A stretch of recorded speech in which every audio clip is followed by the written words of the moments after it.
Assalamualaikum warahmatullahi wabarakatuh. Saya Hana Insyirah binti Ahmad Hakim.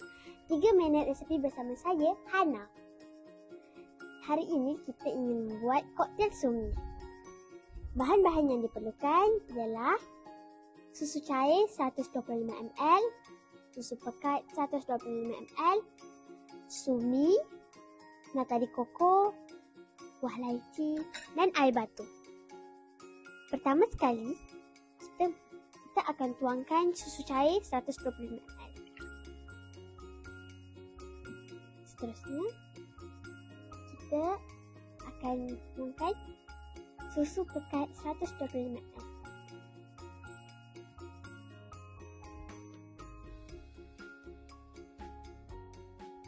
Lepas kita kacau.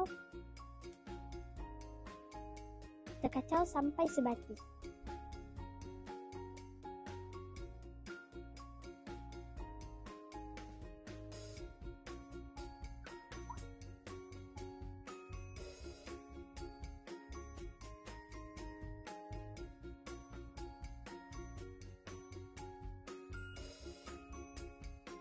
Seterusnya kita akan masukkan sumi.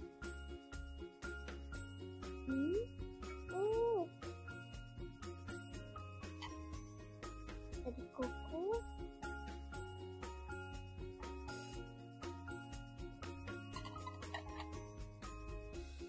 Dan buah laici. Jadi kita kacau.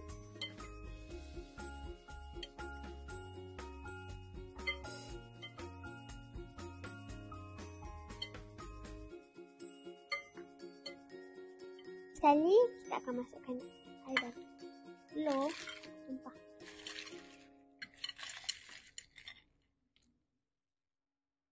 Dan kacau. Penuh.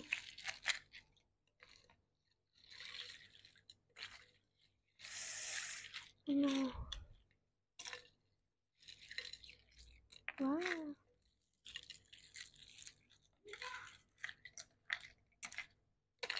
Dan siaplah koktel sumi kita pada hari ini.